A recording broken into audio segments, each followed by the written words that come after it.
Today I'm here to talk about mostly hands and forearms and some dysfunctions that can go on there. Basically, to keep your palms, the sensation in your fingers content, you need to think about the whole streamline, the whole arm, shoulder, and neck. And a lot of the nerves that serve your fingers begin in about C4, which is right about at this level. So you have to keep your neck happy. And then the streamline is also to keep your shoulder happy, so your nerves have to travel through this section of your body.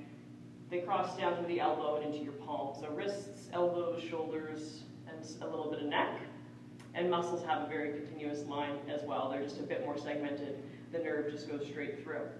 So the first thing that I will begin with is just a general lat and tricep lengthening.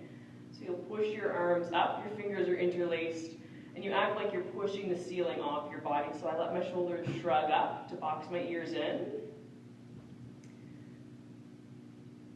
For me, I feel that sort of more in the armpits. That's where I'm tight. And then to give your body something to fight against, as my hands go up to the ceiling, my ribs go down to the floor. So you might notice the torso gets longer when you do that. You just add more tension, add more effect to the stretch. And then to make this flow, I'm just going to push my palms towards you and sink back. I'll get a stretch across middle back. My elbows squeeze in towards the middle. I push forward and come back up. I'll keep my hands open and bring my arms out to a T. And for here, that's quite instantly felt in my elbows. So your arms are at shoulder height. They're not above or below. They're right here. And again, think about the walls. You're pushing the side walls away from you now. And your fingers are evenly spread. So our palms start to get involved in the stretch. And then come back up, just for the sake of flowing. And repetition is good. We flip our palms, press the ceiling off your body, move your ribs down. So full side torso stretch, tricep, all that good stuff. Lean forward. Your middle back gets to widen. Scoop back up.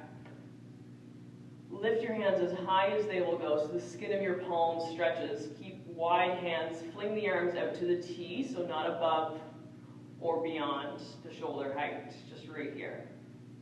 And then there are two flosses you can do. You can spread your fingers out, glue them back together, spread them out, and take them in. So that's for the webbing of your hand.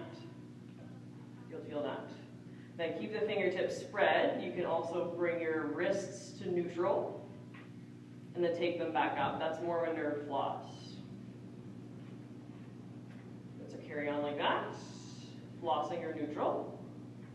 And then from here I will tuck my thumbs in and make a fist. When I point my knuckles down towards the floor, the tops of my arms, my forearm extensors stretch.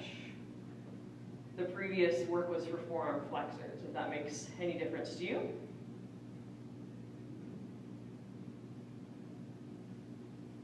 And then from here, interlace your hands behind your back. So similar, but my knuckles point towards the floor.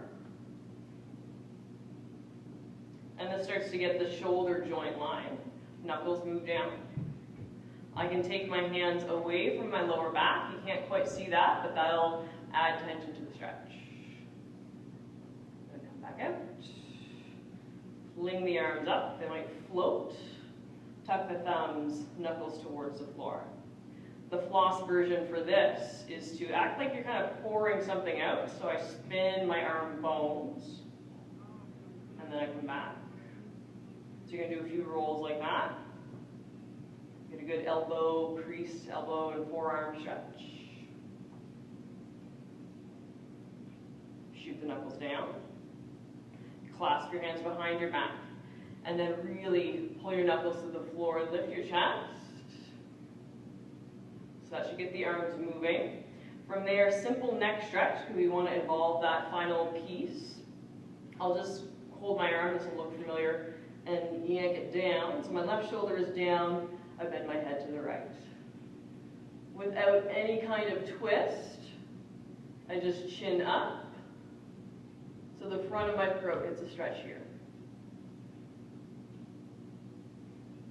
Without twisting back to neutral, this is just a trap stretch when we're here. Look at the opposite elbow. This hand comes loose. I hold on to my hairline. And then it becomes a chin tuck. Back line of my neck stretches.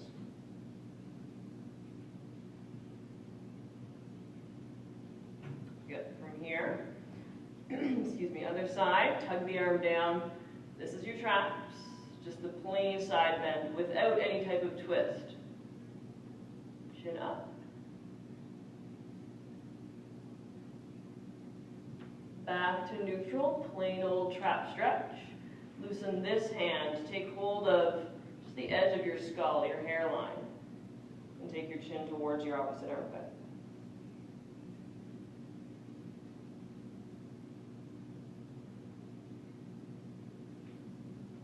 Try those out. If that's not quite enough,